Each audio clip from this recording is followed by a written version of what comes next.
I'm Barry Nedler, and it's June 14th, 2007. I'm interviewing Anthony Geary and Genie Francis for the Archive of American Television in Beverly Hills, California.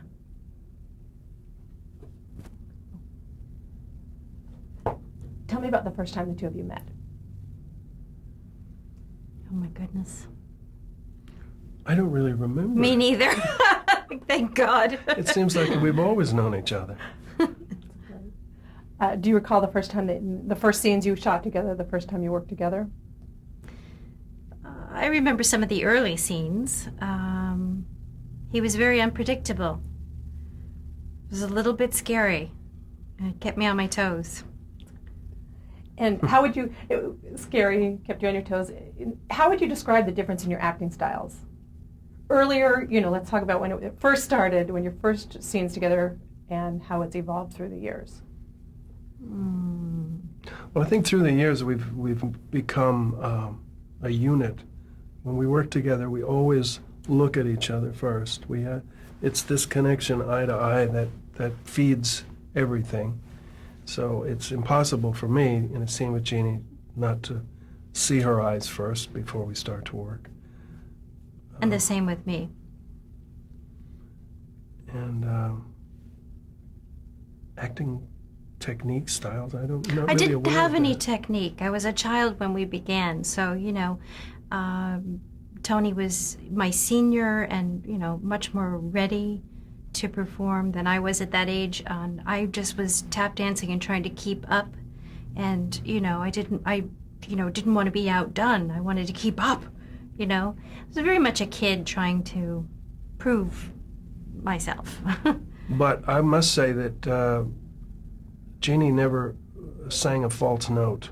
Oh, thanks. No, it's true. I mean, I think a lot of people, particularly as you get older and you become more comfortable with the medium, you get some tricks. I've got them. Everybody's got them. And she had no tricks. She was raw and real, and it was wonderful to feed. I fed off her like some kind of parasite.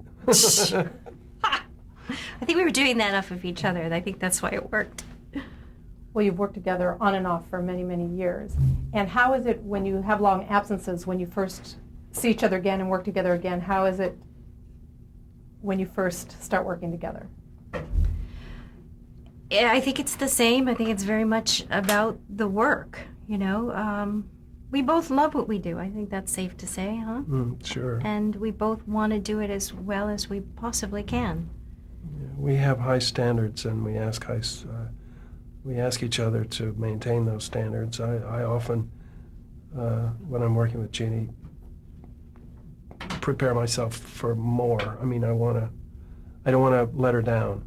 And I don't want to let down the memory of us, the memory of what we created. Absolutely.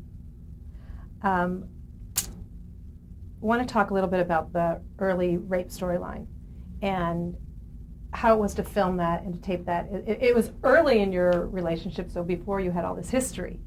How was it to film that, and with all these people around, and what did you do to prepare for that, and how was that filming? The filming of that was absolutely easy, a piece of cake. I think that you were far more nervous about it all than I was. He was very kind and sent me flowers. He was very worried about if this was going to traumatize me. I was only 17, and how was this going to be for me? Really, it was fine, because the rape scene was all about us talking together and eventually come dance with me, and her knowing that it would go further. One turn under the arm, and then, we gently sort of did a plie, and they panned off of us. So I was not touched inappropriately or manhandled or roughed around in any way. And at that point, had you heard the term choreographed seduction in relationship to what was going on? Sorry, can you have say you that ever again? heard the term referred to it as choreographed seduction? Choreographed? Choreographed. Oh, choreographed seduction. I haven't heard that. I don't know. No. I think that's a phrase that people have used in referencing this. Really? No, I've never heard that. How was it for both of you when they let you know that the storyline was going to be that they were going to fall, Luke and Laura were going to fall in love? and a romance would blossom? Gosh, I'm trying to remember. Well, I thought it was terrific. For me, it was great because he was going to get the girl. And since the first moment Luke laid eyes on Laura, he idealized her and put her on a pedestal. And so for him to, get the gold was a nice conclusion to that beat of his life, of the story. I was very excited about it. I wasn't sure how it was going to work, though, because, I'm 15 years her senior, and she was married to another guy, and obviously it was got me on the wrong side of the tracks, and the Romeo-Juliet element, all that was very positive. But I was nervous about the romantic side of it, never being comfortable with being romantic leading man. Did the fans, was there a fan swell for this? Do you remember the fans' reaction at all at this time? Oh, I think people were clamoring for us to get together. I think they were waiting for that scene in the disco. There had been at least a year of building up to that moment. Yeah. Wasn't it? Yeah, it was a very long seduction. Mm-hmm. And it was nice that way because we went step by step by step, and the relationship grew organically as we became more trustful and of each other. So it really worked. And at this point, you felt the Luke and Laura phenomenon began? Yes, I would say that, well, let's see, from the rape to... Well, the first year runaway after the rape, the left-handed boy story. I'm sorry, I can't help but laugh. That's when we, yeah. Left-handed boy. Okay. That's when we really kind of took off, I think, wasn't it? Mm-hmm. Yes, and I remember the moment when... You remember the moment when we both decided that the characters had fallen in love? Because I remember that profoundly. We were interviewed once before, and you told Gloria it was the moment in the hospital when you brought flowers to Laura after the rape. And I told her it was the moment in the hospital where he brought flowers to her after the rape. And we both were that much in tune with each other and living in the moment so fully. Right. So as the phenomenon grew and the Luke and Laura legend began, how did the producers capitalize on that? Did they push you? Well, I think we were moved to the front pretty quickly. I think the whole show was wonderful at that time. I think it was, wouldn't you say the whole show was very tight with a lot of different characters? It wasn't, we were the young in love couple. Wasn't like there were a bunch of them as they are now. That's all the only part of humanity they represent. But there were characters then. There were young people, old people, and quirky people. And we were the young lovers on the run, the Romeo and Juliet. And why do you think that the audience embraced you two so much, loved you so much? Well, I like to think good acting had something to do with it. Very good storytelling, I must say. And it was different. We were not the usual couple for daytime. We were eccentric. And I think everybody wants to believe that when they find that other half, that other person, that together they will be stronger than they were alone. And that was a big theme, I think, that Gloria kept reinforcing, is that together we were unstoppable. She always told me that Laura was my humanity, that without her, this was a man who could spin off the planet at any moment and go into total self-destruction, that she grounded him. I found that very valuable through the years. See, we are talking quite a bit about Gloria, but she had a very clear vision of what she wanted this story to be, and she orchestrated it. Sometimes in ways that I agree with and sometimes in ways that I don't, but it was her story, it was her vision. And can you talk about some of your favorite storylines that you worked on together? I loved dancing in the department store, although it was really fun. I loved Beecher's Corners. Yeah. That whole first summer runaway still remains my favorite story I've ever done on GH. Me too. I loved it. And there was the artificial island. That's really funny. That was Are we talking about the Ice amazing. Princess story? Yes. We're on Gower Studios. Yes. Yeah, talk a little bit about the Ice Princess and shooting on this island that was in a studio.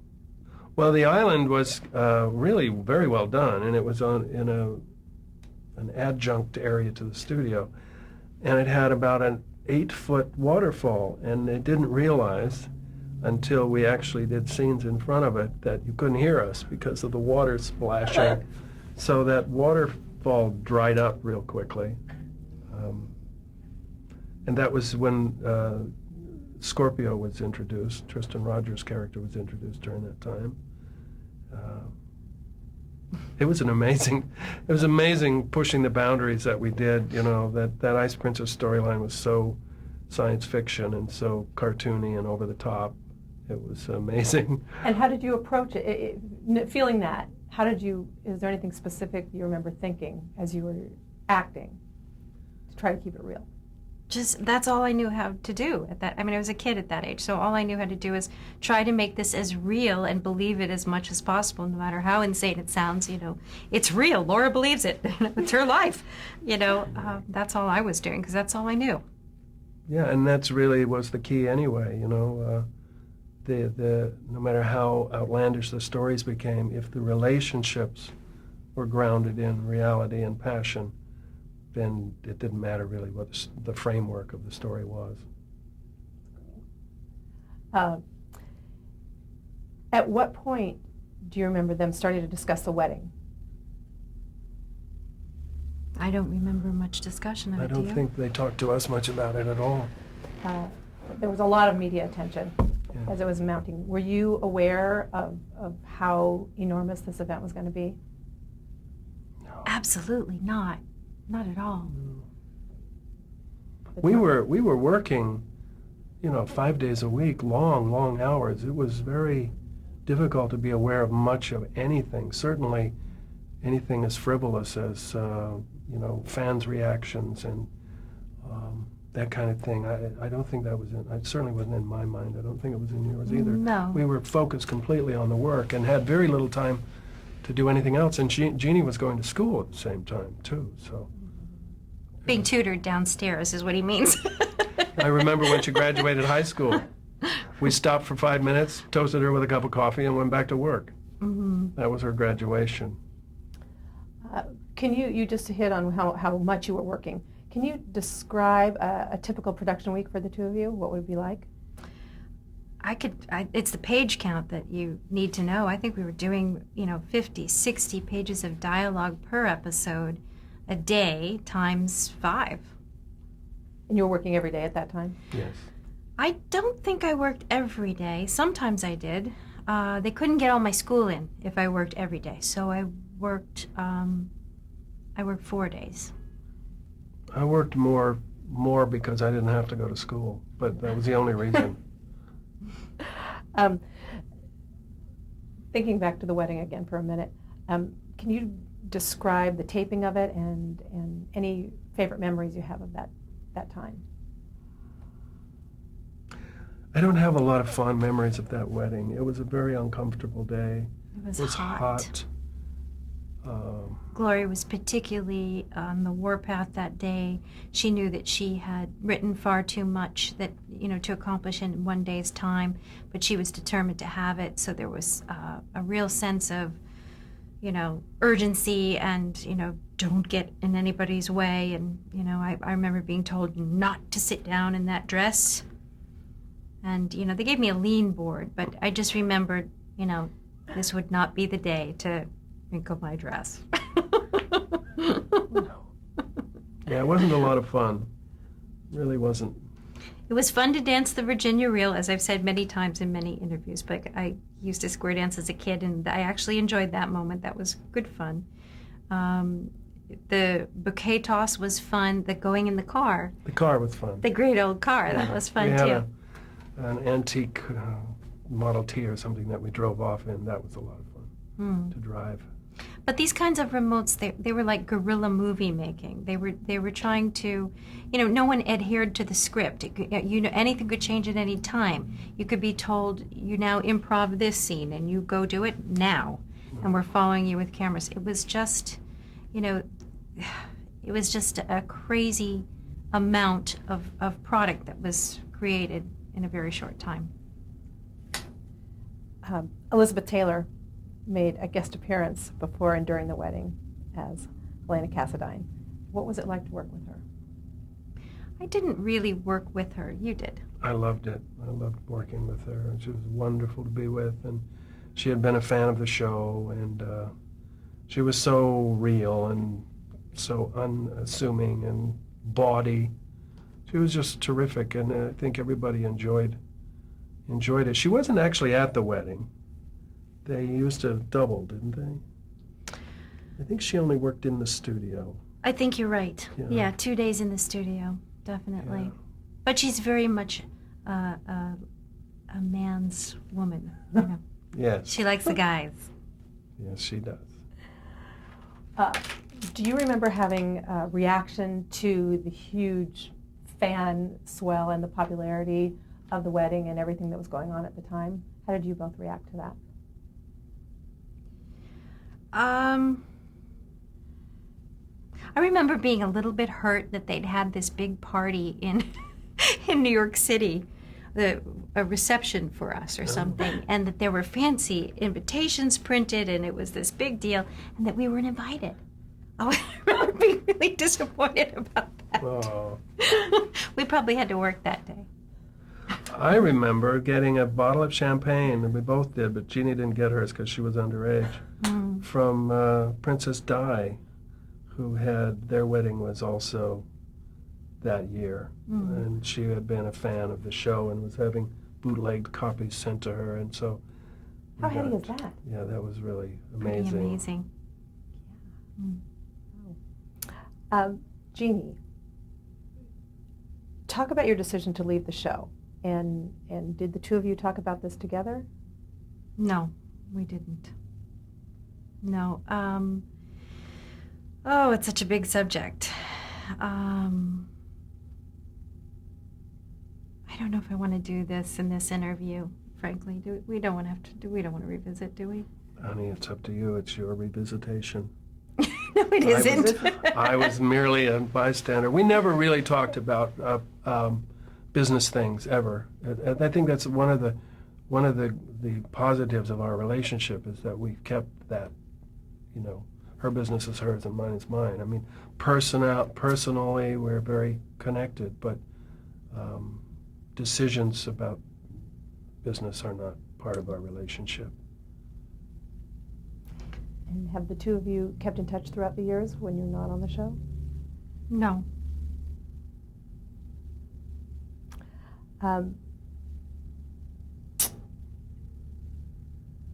In November of 2006, you went to your first ABC Super Soap Weekend at Disney World. What made you decide to go? Well, I did it because I felt that I owed ABC sort of an amends to ABC because before I left the show, it was right after November 11th, they really wanted to do, I guess it was our 20th anniversary at that time. They really, really were desperate to have us do it. And I said no, and I didn't do it. And then I sort of felt badly about it later. Also, I felt like, this is probably the last time that they will celebrate this moment with us. And I didn't want to miss it. Selfishly, I didn't want to miss it. What was the fans' reaction like? Amazing. It was really very moving. I wasn't prepared for it. I wish, every person should feel what that's like, to go down a street crowded with thousands of people and have them saying, I love you, and, it's just overpowering. And the well, I'm trying to find a word I don't know.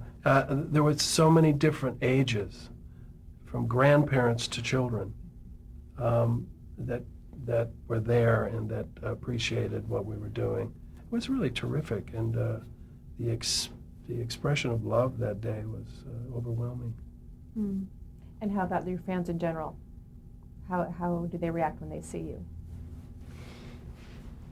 Oh, you mean at that event? No, in general, in your life now or previously, how have fans reacted to seeing you? Fans always start with the same thing. I missed school I stayed home from school to watch the wedding, and I grew up with you, and that's pretty much it. You know, I stopped watching when you left. I mean, basically, it's about 3 comments. They're always the same. Yeah, it's pretty much the same with me too. I had someone once say to me, "I've been watching you since before I was born." That was odd. I guess in vitro, I suppose. I suppose she meant that her mother was watching. Yeah, Luke has always been particularly successful with certain types of people. Hookers, cab drivers, people that work at night. And I like that. I like that element of him, that kind of the dark side of society appreciates him. Well, last November, Luke and Laura were brought back together to celebrate their 25th anniversary of your first wedding. And can you describe how it was to come back together for a second wedding? Did you want to do that? Did you like the idea? I didn't like the idea of redoing the wedding. I thought it was sort of a cheap trick. But it is a cheap trick that worked. So, you know, I guess in that sense I was wrong. You know, they did get a bump in ratings from it. But I thought, you know, it was a classic. It was a wonderful moment. Let it be. Got an Emmy nomination. Oh, that's true. My goodness, my first. That's true. My second nomination, but the first time I'll actually go to the event. Very exciting. Mm-hmm. Very.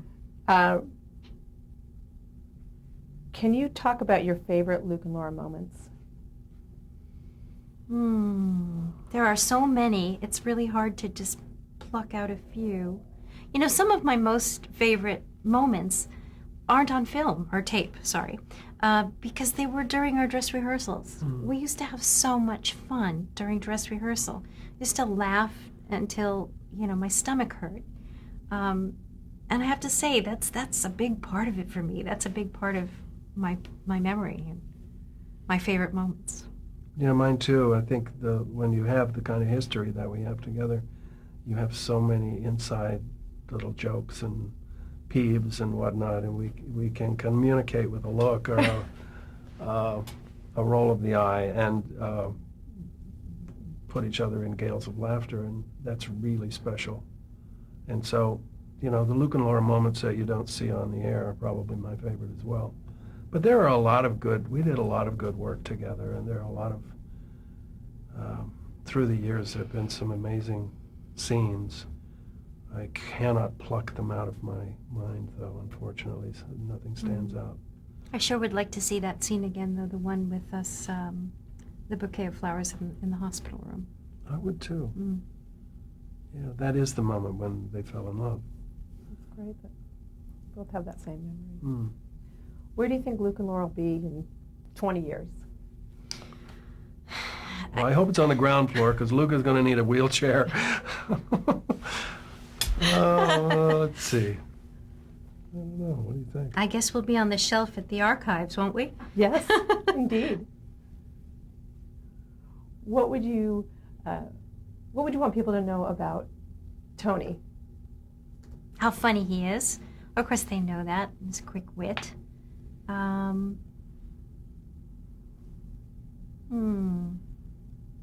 Tony doesn't like to have much known about him. And I think I would just respect that. I love you for that. I know. And likewise, what would you like people to know about Genie? That she is as serious an actress as you'll find on the planet, that she takes her work deadly seriously, but not without humor, but that it's very, very important to her, and that she doesn't lie. I mean, all the years that we've done, all the years that we've worked together, I cannot say there's been a false note. Certainly none that I detected. And, you know, That's amazing, because as I said earlier, you get tricks of the trade as you go on to help you get through rough scenes, rough times, bad writing, whatever. Genie's standard of work is as high as it comes. Thank you. Thank you. And the same is true of you. Oh, aren't you sweet? Well, you're getting all misty. Oh, dear. Oh, what an old fart I am. Oh. We're both turning into old farts. You're just a poo time. Just a boot.